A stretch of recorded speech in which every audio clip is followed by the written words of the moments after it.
नमस्कार दोस्तों, smart saving YouTube channel में आप सबको दिल से स्वागत करता हूँ। तो दोस्तों, इस वीडियो में हम लोग जो टॉपिक है हमारा और इस वीडियो में हम जो डिस्कस करेंगे कि हमारा 1 लाख हमारे पास है, तो 1 लाख को हम किस तरीके से ईटीएफ में इन्वेस्ट करेंगे और कौन-सा ईटीएफ में इन्वेस्ट करने से हमारा रिटर्न, क्योंकि मार्केट में हम कुछ भी कर रहे हैं, मार्केट में इन्वेस्ट कर रहे हैं, तो उसके लिए किसके लिए करते हैं? तो वो हमारा रिटर्न के लिए है, थोड़ा-सा प्रॉफिट, अच्छा प्रॉफिट के लिए।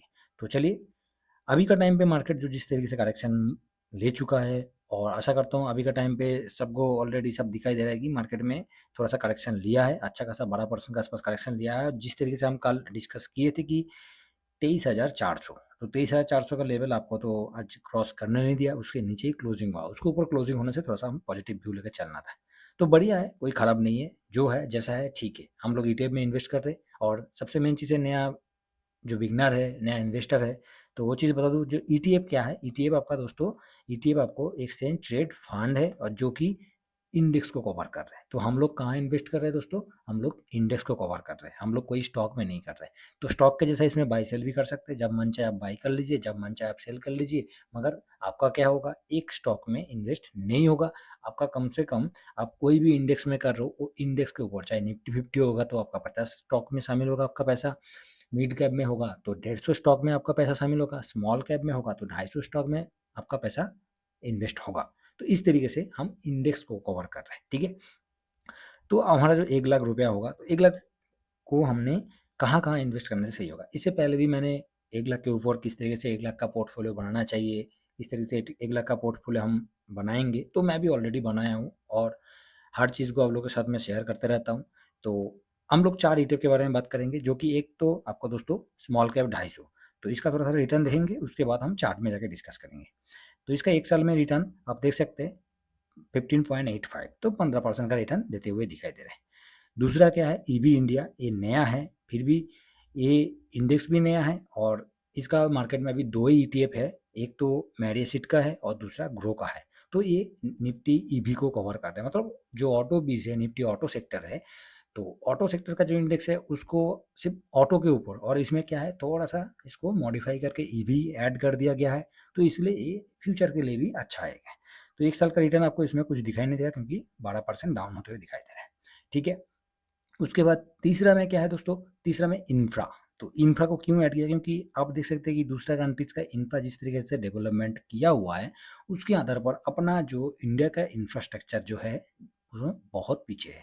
तो इसका डेवलपमेंट के लिए हम आगे उसका उम्मीद, थोड़ा-सा उम्मीद कर सकते हैं, क्योंकि फ्यूचर को सोचेंगे तभी हमारा ग्रोथ आगे बढ़ेगा। तो इसमें आप देख सकते हैं कि 9.43% आपको 1 साल का रिटर्न देते हुए दिखाई दे रहा है। उसके बाद चौथा में आता है मिड कैप। तो ये मिड कैप, स्मॉल कैप मैंने क्यों लिखा है? क्योंकि अभी जो हमारा जो उम्र है, जिसका उम्र 30 से नीचे है, थोड़ा-सा रिस्क लेने का कैपेसिटी रखता है, पैसा नया हाथ में आ रहा है, पैसा कमा रहा है, तो उसके लिए मिड कैप, स्मॉल कैप ठीक है। और उसके बाद थोड़ा-सा आपका उम्र के हिसाब से देखा जाएगा तो मिड कैप में तो ठीक है, स्मॉल कैप में थोड़ा-सा रिस्की होता है। तब उम्र के साथ-साथ आप 40 प 45 उम्र, जैसे 45 एज आपके पास है, 50 साल का उम्र हो चुका है, तब आप थोड़ा-सा लार्ज कैप में शिफ्ट हो जाते हैं, क्योंकि उस जगह पर आपका तसल्ली हो जाता है कि धीमे-धीमे, धीमे-धीमे करके अपना ग्रोथ होता रहे, ठीक है? तो इसलिए मिड कैप में देख सकते हैं कि 15% का रिटर्न देते हुए दिखाई दे रहा है। अभी चलिए, पूरा इसका ओवरऑल हम डिस्कस करेंगे कि ये जो 4 ईटीएफ है, इसका मार्केट कैप कितना है, एक्सपेंस रेशियो क्या है और साथ में इसका वॉल्यूम क्या है, और आने वाला टाइम पे इसमें हम इन्वेस्ट करेंगे, तो किस तरीके से इन्वेस्ट करना चाहिए। तो दोस्तों, हम लोग ईटीएफ में ट्रेड कर रहे हैं और जब भी हम ईटीएफ में ट्रेड करते हैं, तो हमारा मेन फोकस क्या होता है? बाय ऑन डिप का होता है। हमेशा ही बोला जाता है बाय ऑन डिप। अभी जब मार्केट बुल रन में चलता है, मान लीजिए मैं एक एग्जांपल दे रहा हूँ कि मार्केट जब कंटिन्यू इस तरीके से चल रहा है, तो आपको तो कोई बाई वन डिप का कोई कॉलम ही नहीं बचा है, क्योंकि मार्केट बुल रन में चल रहा है। उसके बाद मार्केट जब आपका इस तरीके से मूवमेंट करता है, तो बाई वन डिप का भी इसमें कोई कॉलम नहीं है, क्योंकि ये तो मार्केट इधर आप खरीदारी किया तो फिर से नीचे आ गया, फिर से नीचे आते गया। तो इसलिए लॉन्ग टाइम के लिए है तो बहुत बढ़िया है। लॉन्ग टाइम के लिए हमेशा ही आप ये चीज़ को दिमाग में रखिए कि लॉन्ग टर्म इन्वेस्टमेंट जो होता है, उसमें आपका पैनिक होने का भी कोई सवाल नहीं आता है। ना कि आपको मन को थोड़ा-सा दुःख पहुँचाएगा कि मेरा पोर्टफ़ोलियो, कि जैसे आज का टाइम पे पोर्टफ़ोलियो को किसी को देखने का मतलब, मॉनडे का जो क्रैश हुआ था मार्केट में, मॉनडे का जो मार्केट करेक्शन हुआ था, जब निफ्टी 300-400 पॉइंट नीचे आया था, तो उस टाइम पे किसी का पोर्टफ़ोलियो देखने का मन नहीं किया था, क्योंकि सबका पोर्टफ़ोलियो की हालत ख़राब हो गया। तो कभी भी कोई भी चीज़ आपको व्यू लेके चलना है, मार्केट के साथ आपको चलना है, आपको आपको ग्रोथ करना है, तो शॉर्ट टाइम के लिए जो माइंडसेट आप बना के रखे हो, उस माइंडसेट को लॉन्ग टाइम के लिए बनाइए। तो उससे क्या होगा, आपका इन्वेस्टमेंट आज का डेट पे निफ्टी जहाँ चल रहा है, आप 6 महीना पीछे जाके देखिए कि जून में आके आप पहुँच चुके हो, ठीक है? तो इस तरीके से व्यू को हमें थोड़ा-सा आगे पीछे करके और थोड़ा-सा हमें अपना लॉन्ग टाइम के लिए, हमेशा ही लॉन्ग टर्म का व्यू के लिए चलना बहुत ज़रूरी है। तो चलिए शुरू करते हैं। तो पहले जो आता है दोस्तों, मिड 150, मतलब मिड कैप, मिड 20, या आप इसको मिड कैप से भी कवर कर सकते हो। मैं निपुण का लिया हूँ और मिड कैप जो था वो मैडिएसिट का था। तो इसको मैं चार्ट में आप डिस्कस करेंगे।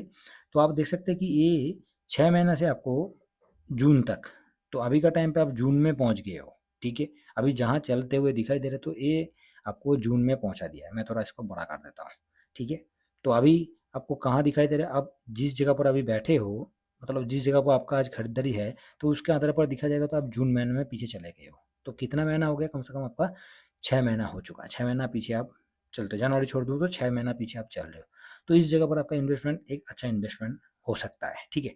तो इसका ओवरव्यू और थोड़ा-सा इसका डिटेल्स आप लोगों के साथ मैं शेयर कर देता हूँ। बाकी इन्वेस्टमेंट करना है, नहीं करना है, बिल्कुल वो आपका खुद का है, क्योंकि पैसा आपका खुद का है। मैं आपको एक एडुकेशन के एक गाइड के तौर पर आपको बता रहा हूँ, थोड़ा-सा नॉलेज के लिए आपको बता रहा हूँ, ठीक है?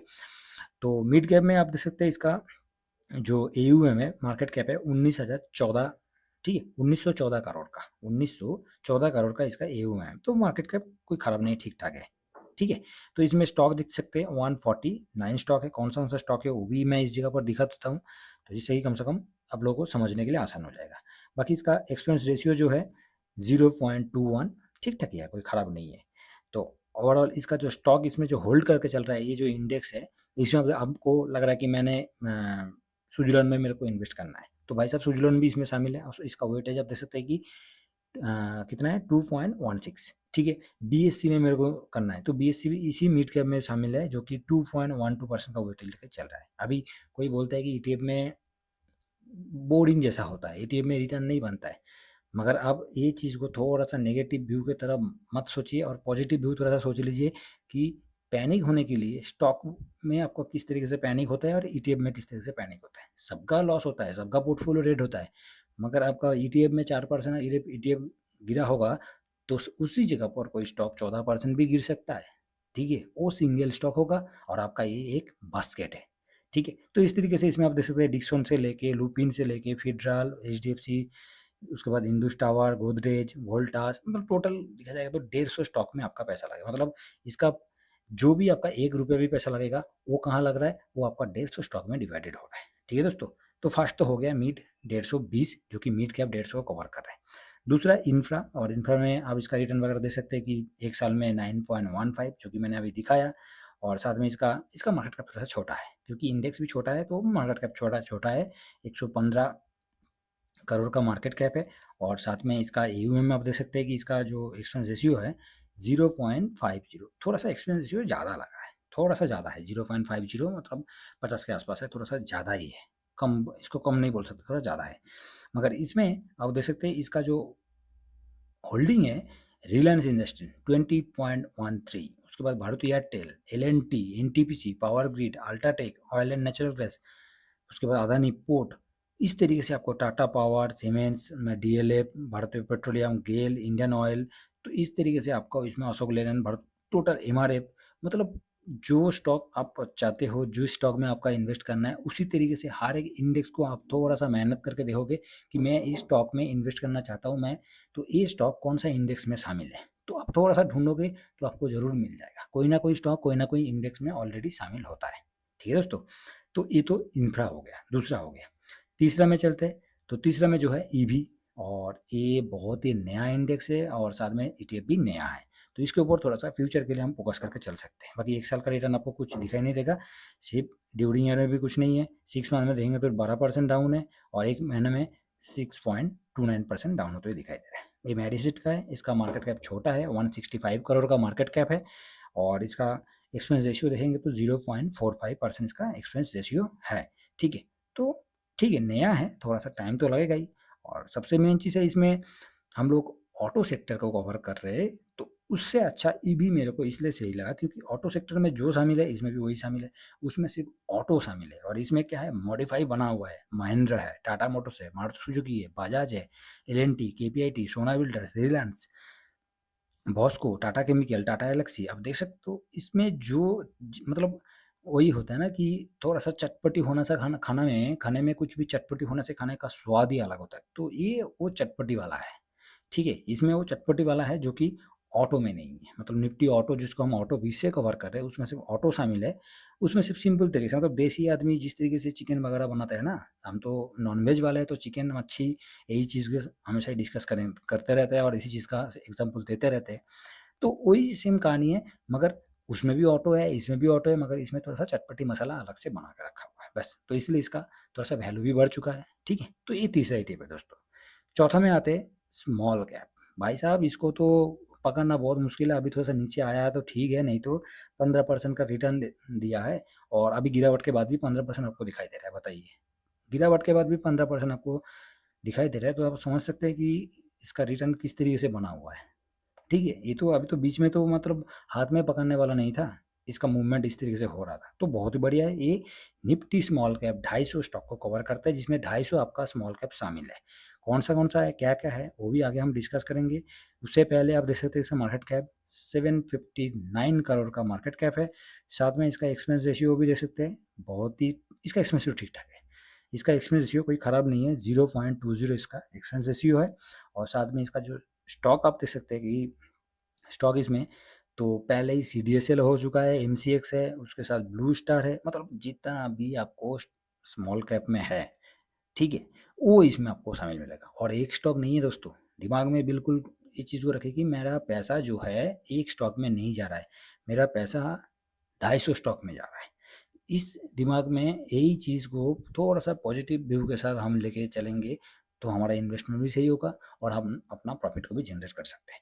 बाकी जो लोग स्विंग करते हैं, शॉर्ट स्विंग करता है, छोटा-छोटा 2% 4% में प्रॉफ़िट बुक करके निकलना चाहता है, उसके लिए अलग है। उसके लिए अलग है, उसका जो लॉन्ग टर्म का जो आदमी लॉन्ग टर्म का पोर्टफ़ोलियो में बैठा हुआ है, उसका पोर्टफ़ोलियो भी कितना भी डाउन हो जाए, कम से कम 1 से 1.5% अभी भी अप होते हुए दिखाई देगा। मगर जो जिस इंसान का शॉर्ट स्विंग के साथ व्यू चल रहा है, शॉर्ट स्विंग के साथ ट्रेड कर रहे हैं, तो उसका पोर्टफोलियो थोड़ा-सा डाउन होता है। जैसे मेरा मैं बताऊँ तो मेरा एक पोर्टफोलियो ऑलरेडी 10% था डाउन, अभी 8% के आसपास ऑलरेडी डाउन है, क्योंकि उसमें शॉर्ट स्विंग कर रहा हूँ। और जो लॉन्ग टर्म के लिए भाई साहब उसमें भी अभी 2.5% अप हो चुका है। तो ऐसे पोर्टफोलियो होना चाहिए, कम से कम एक जगह पर आपका व्यू जो होगा वो कम से कम देख के हाँ भाई मेरा जो थिंकिंग है, मेरा जो इन्वेस्टमेंट है वो सही है। बाकी जो डेली का डेली प्रॉफिट बनाने का आदत और डेली का डेली 5% दोस्तों, ये मार्केट है और इस मार्केट में डेली का 5% कोई नहीं कर सकता है, कोई नहीं कर सकता है। ये सब जो है मतलब दिमाग में लालच के अलावा और कुछ नहीं है दोस्तों। थोड़ा-सा अपना इन्वेस्टमेंट जो है लालच को कंट्रोल करते हुए आगे बढ़ने का कोशिश करना है, ठीक है? आगे बढ़ेंगे तो धीरे-धीरे मार्केट के साथ अपना रिटर्न बनता जाएगा। मगर हम लालच में क्या होता है, इंट्राडे में घुस जाते हैं, ऑप्शन में घुस जाते हैं, जहाँ पर प्रीमियम देते-देते अपना जितना प्रॉफ़िट हुआ तो हुआ, उससे ज़्यादा अपना कैपिटल ही नुकसान होता है। तो अपना कैपिटल को ख़राब नहीं करना है, इसीलिए हम ईटीएफ में ट्रेड कर रहे हैं। और इसमें कुछ नहीं करना है, 4 ईटीएफ में आपको इन्वेस्ट मैं चा जो 4 ईटीएफ बताया इसमें इन्वेस्ट करने के लिए बिल्कुल सिंपल तरीका है। आपको पैसा को डिवाइडेड कर देना है, आपके पास 1 लाख है, तो 1 लाख को 4 भाग में डिवाइडेड कर दीजिए जिसमें कि 25 के का होते हुए दिखाई देगा।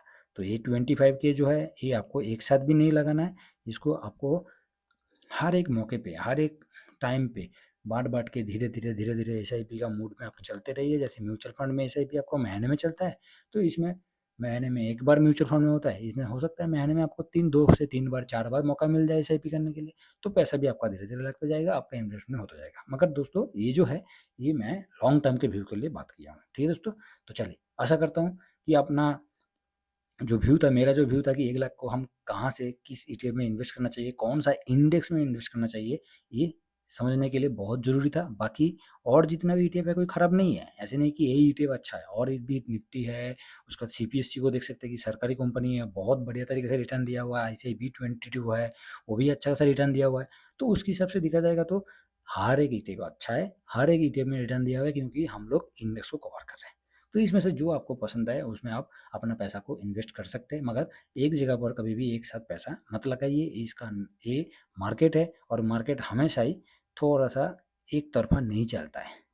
कुछ दिन के लिए आपको एक तरफा चलते हुए दिखाई देगा, तो कुछ दिन के लिए डाउन की तरफ ही दिखाई देगा। जैसे अभी अक्टूबर से लेके हम देखेंगे तो जो मूवमेंट हुआ था अभी देखा जाएगा तो वही मूवमेंट में अभी आते हुए दिखाई दे रहा है और हम लोग इस जगह पहुंच चुके हैं।